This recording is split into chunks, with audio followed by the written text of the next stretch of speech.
fascinating book with on a fascinating topic, frightening topic, really. The name of the book is Gun Control in the Third Reich, Disarming the Jews and Enemies of the State.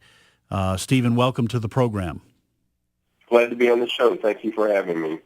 You know, the reason I said that this is kind of a frightening topic is because usually when a book in America begins gun control, people go, okay, so we've got the another book on the gun control debate and blah, blah, blah.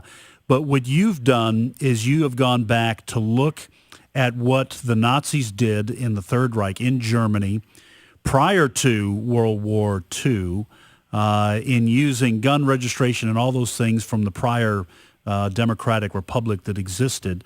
And how the process unfolded in disarming the German people. So in a sense, they had very little choice but to go along with Nazism. Explain a little bit about why you decided to write a book like this and what the main takeaway was.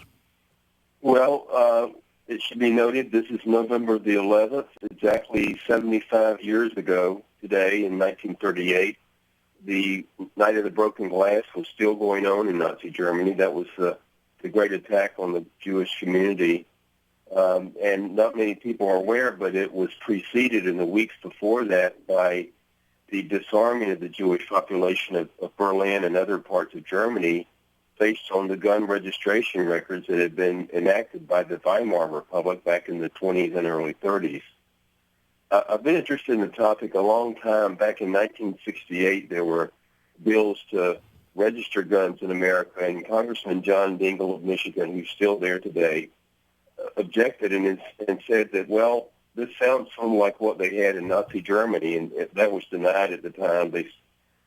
Proponents of that kind of legislation said that there was no evidence that the Nazis ever used gun registration records to look up any gun owners, which was preposterous to say. If you think about it, the Nazis had blacklists on everything and everybody. But the story really goes back to the 20s in Weimar Germany, where there was a lot of political violence and other violence. The communists and Nazis were causing a lot of it. And so the brilliant idea was framed to, why don't we license gun owners, make it required to get police permits to get a gun. And finally, that was in 1928. 1931, a decree was issued providing for the registration of all guns, although it was warned strictly, like, do not let these records fall into the wrong hands or the hands of radical elements. Well, guess who took power just about 14 months after that law was, or that decree was rendered? The Nazi Party. They were the wrong hands. They were the radical elements, and they immediately started using those registration records to disarm all the political opponents of the Nazi Party. That would be Social Democrats and others. There are actually lists of gun owners that were at the police stations, and they went through and rated each individual as to whether they were so-called politically reliable. And if they were not, their gun permits were canceled and their guns were confiscated. So they were able, in the first few months of being in power, to disarm their political enemies. They banned other political parties. They started the war against the churches, banned labor unions, and basically consolidated their dictatorship in that way. And then 5 years later is when they took the action against the Jewish people, disarming them, and then basically breaking into their houses, burning synagogues, breaking the glasses of stores. So that's the basic story, is how good intentions can pave the way to hell. You had in the Weimar Republic people advocating gun restrictions, thinking that if only law-abiding people would register their guns and everything would get better. But, of course, the bad guys never did. You know, Stephen, I just read this morning. I haven't gotten a lot of the details. I believe it's in Swampscott, Massachusetts, where a proposition has been put forward by the city council that the police be allowed, without a search warrant, to go into homes to make sure that the guns are properly stored, because they have already passed a law saying that guns must be properly stored. So, you know, with gun locks, so on and so forth. And so I guess this is really an assault, not only the Second Amendment, but also the Fourth Amendment, so that police would be able to go in and make sure that, according to them, that gun owners are properly storing their guns. I'm not sure what, if this law were ever to come up, what the penalty would be. But these kinds of things seem to be cropping up all over the country. People are nervous about, is there ammunition? Is it available? All these kind of things. Kind of lay out what's happening in this country that you think is, without being alarmist or conspiratorial, because that's the charge from the other side, that you think is parallel to what happened in Germany. Well, I think we're in the stage, not of Nazi Germany, but in Weimar Germany, in terms of what's being proposed and some of the laws that we actually have. And if you use the example of the intrusion into the home for an inspection, that actually exists in England right now and in certain other European countries where if you're fortunate enough to get approved for a gun permit, and many kinds of guns are banned, handguns included, then the police come into your home at least once a year or for an unannounced inspection. So you've got an array of proposals in this country like that. I don't think that one's particularly popular over the whole United States, but we do have proposals to ban what are pejoratively called assault weapons, which are nothing but ordinary rifles. We have proposals for so-called universal background checks, which are really implicitly ways to register gun owners.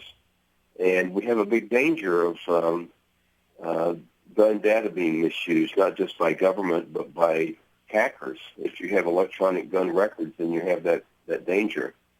So what happened after the Weimar years, I don't know if that could have been predicted by anybody. And I'm not suggesting that the people proposing these restrictions are Nazis or anything like that, or that there's any analogy between what happened in the Holocaust, obviously, and what's going on now. But it does indicate that things can go wrong, and we have to guard our liberties and be sure not to make the mistakes that have been made in other countries in the past. We're talking to Stephen Halbrook, author of Gun Control in the Third Reich and Disarming the Jews and, quote, Enemies of the State. How long did it take you to write this book and do this research? Well, it was no easy task because most of the information in the book is based on records and archives in Germany that are unpublished, of course, in the German language. And I would say it took 15 years to do this research and to write it. I've been interested in the topic a lot longer than that, in terms of the serious research and writing and translating. It was quite a feat. It always got me that there was a state of denial about this subject, that the idea that those who propose restrictions today don't want the history to be a certain way. And they feel threatened in their arguments if something really did happen that was terrible based on gun restrictions.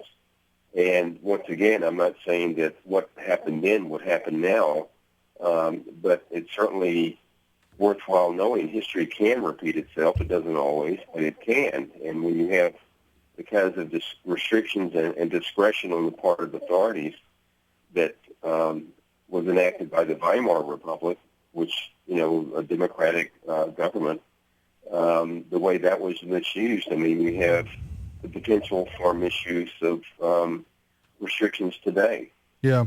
I think that it was a real test after what happened was it Sandy Hook? Is that the name of the school? Yeah, in Connecticut. Yeah. You remember what happened there? The young man went in and murdered all those children. And then immediately after that, President Obama and some of his Democratic colleagues, maybe there were a few Republicans, I don't know, and not all Democrats. So it was but at least President Obama took the lead in trying to get, federal gun control laws enacted, or Right. law enacted, and he was unsuccessful.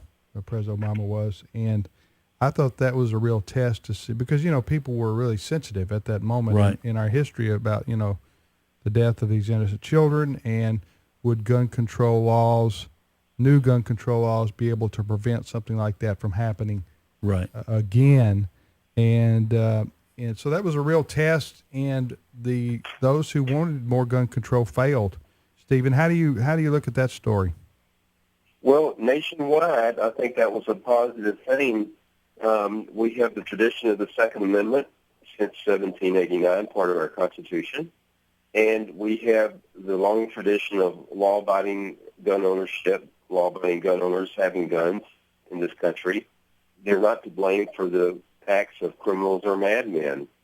And what happens in these kinds of tragedies, the slogan, never let a good tragedy go to waste, is that okay, here we have a problem with either a criminal or a mentally deranged person and those kinds of activities need to be addressed through the mental health system or through prisons.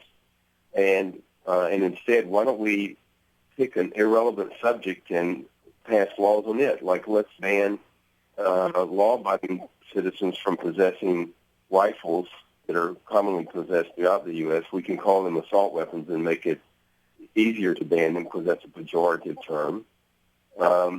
Or let's institute federal checks on background checks on any kind of transfer between neighbors, for example, and call that universal background checks. And of course, that had nothing to do with this incident. We know that this individual murdered his mother, stole her guns, and committed this unspeakable act that way. So it's always a time there's a tragedy, and then there's a tendency, my solution has nothing to do with that, but we want to pass these gun laws anyway. And they succeeded in doing that in New York and in Connecticut. They passed very draconian restrictions that will have nothing to do with what happened there at Sandy Hook, but which restrict the Second Amendment rights of the people in those states.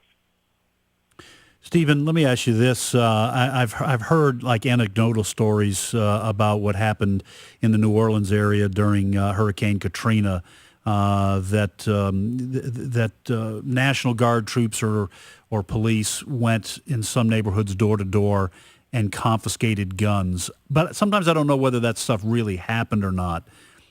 Did that happen in New Orleans? Did the government confiscate weapons owned by law-abiding citizens?